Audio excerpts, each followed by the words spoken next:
Hello friends. आज हम बात करेंगे एंजाइटी पर और हम ये जानेंगे कि एंजाइटी को समझना, एंजाइटी को जानना आखिर ज़रूरी क्यों है। एंजाइटी के बारे में आपने बहुत सारे वीडियोस देखे होंगे। लोग बताते हैं एंजाइटी क्या होती है और कैसे उससे छुटकारा पा सकते हैं। बट मैं इस वीडियो के माध्यम से आपको बताना चाहता हूँ कि एंजाइटी के बारे में समझना और जानना ज़रूरी है, क्योंकि इसको बिना समझे, इसको बिना जाने कि आखिर हमारे दिमाग में ये क्यों पैदा हो रही है, हमारा दिमाग इसको क्यों पैदा कर रहा है, हम इससे बाहर नहीं आ सकते। तो आइए समझते हैं। एंजाइटी के लक्षणों के बारे में जानने के लिए आप एक इमेजिनेटिव कहानी, एक काल्पनिक कहानी इमेजिन कर सकते हैं। जैसे कि आप जंगल में हैं, कुछ दोस्तों के साथ में आप रास्ता भटक गए हैं और अंधेरा हो गया है और आप डर रहे हैं कि कोई जंगली जानवर आपके सामने ना आए और अचानक से आपको शेर की आवाज़ आती है। तो आप इमेजिन कीजिए आपके शरीर में कैसे लक्षण पैदा होंगे। स्वाभाविक है, आपको बहुत डर लगेगा, आपके दिल की धड़कन बढ़ जाएगी, आपके हाथ पैर ठंडे हो जाएंगे, आपके आपको ऐसे लगेगा सांस आने में दिक्कत हो रही है और इसी प्रकार के और लक्षण। तो ये सारे लक्षण एंजाइटी के लक्षण होते हैं। परंतु सर, शेर तो कहीं है ही नहीं, जीवन में कहीं भी शेर नहीं है, ना कहीं सामने शेर है, तो भी हमें ये क्यों लक्षण पैदा होते हैं? क्यों हमें हमेशा बेचैनी बनी रहती है? क्यों हमें हमेशा घबराहट बनी रहती है? क्यों हमारा किसी चीज़ में ध्यान नहीं लगता है? और कभी कभी तो ये दिल की धड़कन बढ़ना और ये बहुत ज़्यादा हो जाता है, जिसको अपन पैनिक अटैक्स भी बोलते हैं। तो देखिए, ये बिना शेर के सामने आए भी हमें ये एंजाइटी के लक्षण बन रहे हैं। तो इसको जानने के लिए हमें दिमाग की मैकेनिज़्म को समझना होगा। आखिर हमारा दिमाग काम कैसे करता है? तो दिमाग की मैकेनिज़्म को समझने से पहले हमें ये जानना ज़रूरी है कि हमारे दिमाग के 3 हिस्से होते हैं: फोर ब्रेन, मिड ब्रेन और हाइंड ब्रेन। हमारा जो फोर ब्रेन है, जो आगे का हिस्सा, इसको प्री फ्रंटल कॉर्टेक्स बोलते हैं और ये हमारा कॉन्शियस ब्रेन होता है। इसी प्रकार जो मिड ब्रेन, हाइंड ब्रेन मिल करके हमारा सब कॉन्शियस ब्रेन बनाते हैं, जिसको कि अवचेतन मन भी बोलते हैं हम। चेतन मन और अवचेतन मन। तो सर, ये काम क्या करते हैं? तो प्री फ्रंटल कॉर्टेक्स जो हमारा आगे का हिस्सा होता है, ये हमारे सोचने में, विचारों को पैदा करने में, चीज़ों को एनालाइज करने में काम आता है। और जो हमारा सब कॉन्शियस ब्रेन है, जो कि पीछे का बड़ा हिस्सा है, जिसको कि हम अवचेतन मन कहते हैं, वो हमारे इमोशंस को पैदा करता है। और एंजाइटी के जो ये लक्षण हमारे अंदर पैदा होते हैं, वो भी हमारा अवचेतन मन ही पैदा करता है। तो वही घटना, जैसे शेर सामने आएगा तो प्री फ्रंटल कॉर्टेक्स ये मैसेज हमारे सब कॉन्शियस ब्रेन को देता है कि शेर सामने है। और इसलिए हमारा जो सब कॉन्शियस ब्रेन है, हमारे बॉडी के अंदर हार्मोन्स जैसे कि एड्रेनलिन का बहुत ही ज़्यादा मात्रा में रिसाव करता है, जिससे कि हमें ये एंजाइटी के लक्षण पैदा होते हैं: घबराहट होना, बेचैनी होना, दिल की धड़कन बढ़ना और इस प्रकार के लक्षण। तो सर, बिना शेर के भी ये पैदा हो सकते हैं क्या? यस, क्योंकि हमारे, ये देखो, ये जानना ज़रूरी है, हमारे मन के अंदर जो प्री फ्रंटल कॉर्टेक्स के अंदर जो विचार आते हैं, चाहे हम सच में शेर हो या शेर की कल्पना भी करेंगे, तो हमारा सब कॉन्शियस जो ब्रेन है, उसको यकीनन सच मानता है। उसको ये मानता है कि सच में ही शेर सामने है। उसकी आंखें नहीं होती हैं, उसमें सोचने समझने की कोई शक्ति या क्षमता नहीं होती। वो हर उस चीज़ को सच मानता है जो उसे प्री फ्रंटल कॉर्टेक्स या हमारा जो चेतन मन है, उसके अंदर कोई भी विचार आए या कोई भी उसके अंदर इंफॉर्मेशन आती है, हमारा सब कॉन्शियस ब्रेन उसको यकीनन 100% सच मानता है। और उसका काम है हमें प्रोटेक्शन करना, हमें खतरे से बचाना। तो यदि शेर का विचार भी हमारे मन में आएगा, तो उसका काम है हमें बचाना, और उसका काम है हमें एंजाइटी के लक्षण पैदा करना, जैसे कि ये सारे लक्षण। तो सर, फिर तो ये सही काम हुआ, सही काम हुआ। लेकिन अगर बिना शेर के भी हमारे अंदर इस तरीके के एंजाइटी के लक्षण पैदा हो रहे हैं, तो इससे आपको परेशानी होगी, इससे आपको दिन प्रतिदिन के कामों में दिक्कत होगी। सर, हम काम पे जाते हैं तो भी घबराहट बनी रहती है, घर में भी बेचैनी बनी रहती है, रात को नींद भी नहीं आती सर। तो कारण क्या है? शेर तो कहीं है नहीं।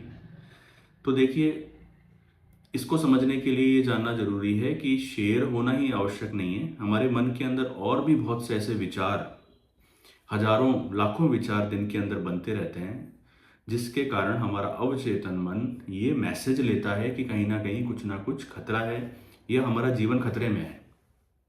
सर कैसे, समझ नहीं आया।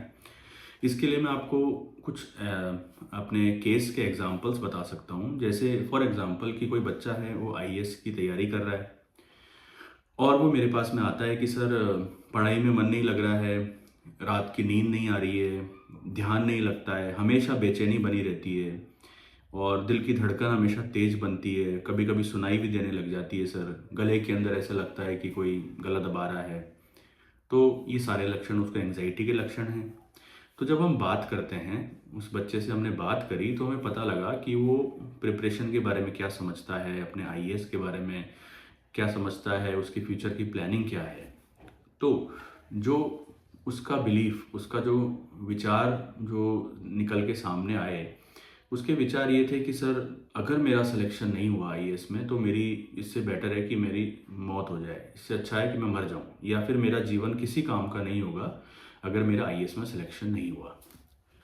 तो उसने इस तरीके का अपना धारणा, बिलीफ अपने दिमाग में बिठा ली कि आईएएस में अगर मेरा सिलेक्शन होता है तो मेरा जीवन सफल है, अन्यथा मेरा जीवन असफल है, इससे बेहतर है कि मैं मर जाऊं। तो अब देखिए आईएएस कितने लोग देते हैं, लाखों लोग देते हैं, उसमें से कितनों का होता है, कुछ 100 का, कुछ 200 का, यानी कि नहीं होने की प्रोबेबिलिटी तो 90% से भी ज़्यादा है। यानी कि उस बच्चे की जीवन की बर्बाद होने की प्रोबेबिलिटी जो उसने अपने दिमाग में बिठा रखी है वो 90% से भी ज़्यादा है, या माने 99% है। तो आप खुद सोचिए, यदि हमारे दिमाग के पास ये मैसेज जाए कि तेरा जीवन खराब होने वाला है, 99% तेरा जीवन खराब होने वाला है और इससे बेटर है कि मतलब तू अगर तेरा सिलेक्शन नहीं होता है कि तू मर जाए, तो क्या उस इंसान को कभी भी चैन आएगा? नहीं आएगा। कभी उसकी पढ़ाई में मन लगेगा? नहीं लगेगा। कभी भी उसको दोस्तों से बात करने में मन लगेगा? नहीं लगेगा। उसके दोस्त कहेंगे चल आजा मूवी देख के आते हैं, तो उसका दिमाग क्या कहेगा, यार तेरा जीवन तो बर्बाद होने वाला है और तू मूवी देखने जाना चाहता है। तो हमने देखा कि ये एंग्जाइटी के सिम्टम्स प्रोड्यूस जो पैदा होते हैं, तो कहीं ना कहीं हमारे मन के अंदर ऐसे कुछ विचार होते हैं जो चल रहे होते हैं, जिनके बारे में हमें पता भी नहीं होता है, और वो हमारा अवचेतन मन पकड़ लेता है, उनको भांप लेता है कि कहीं ना कहीं खतरा है, कहीं ना कहीं डेंजर है, और उस कारण वो एंजाइटी के सिम्टम्स को बनाता है। तो हमने देखा कहानी के माध्यम से ये एक एग्जाम्पल है, ऐसे बहुत से एग्जाम्पल्स हमारे सामने आते हैं जिसके अंदर कहीं ना कहीं हमारे विचार हमारे मन के अंदर चलते हैं, जिसको कि हमारा अवचेतन मन 100% सच मानता है और हमें एंजाइटी के लक्षण पैदा करता है। अब सर इससे बाहर कैसे आ सकते हैं? तो बाहर आने के लिए 2 तरीके हम काम में लेते हैं, या तो दवाइयाँ और साथ में थेरेपीज़ या काउंसलिंग सेशंस होते हैं। सर दवाइयाँ कैसे काम करती हैं? अब देखिए, अगर आप इस एंग्जाइटी वाले मोड में कई दिन तक रहते हैं, कई महीनों तक रहते हैं, कुछ लोग कई सालों तक इस एंग्जाइटी के लक्षणों में रहते हैं, तो उनके दिमाग एक हाइपर सेंसिटिव मोड में चला जाता है, अलार्म रिएक्शन जिसको बोलते हैं, अलर्ट मोड में वो कई सालों तक रहता है। तो उसको हम एकदम से शांत नहीं कर सकते। उसको शांत करने के लिए हमें दवाइयों की आवश्यकता होती है। ये जो हाइपर सेंसिटिव मोड या फिर जो अलर्ट मोड से हमें दिमाग को शांत करने में, ताकि वो दिमाग शांत हो, उसे बेचैनी में कमी आए, उसे नींद ठीक से आए, इसके लिए दवाइयाँ मददगार होती हैं। और साथ में थेरेपी, जिसके बारे में हम आगे आने वाले सेशंस में बात करेंगे कि किस प्रकार से थेरेपी के द्वारा हम अपने विचारों को बदल सकते हैं। और विचार पैदा कहाँ से होते हैं? विचार हमारी धारणाओं से पैदा होते हैं, हमारे बिलीफ से पैदा होते हैं, और उसके द्वारा हमारा जो माइंड है वो मैसेज लेता है कि हमारा जीवन सेफ है या खतरे में है, और वो एंग्जाइटी के लक्षण बनाता है। तो आई होप आपको समझ में आया होगा कि आखिर एंग्जाइटी पैदा कैसे होती है, और अगर एंग्जाइटी से बाहर आना है तो आपको एंग्जाइटी को समझना होगा, अपने विचारों को समझना होगा, और विचारों से भी अंदर अपने बिलीव्स को, अपनी धारणाओं को समझना होगा, क्योंकि उसके बाद ही आप इस एंग्जाइटी से बाहर आ सकते हैं। Thank you.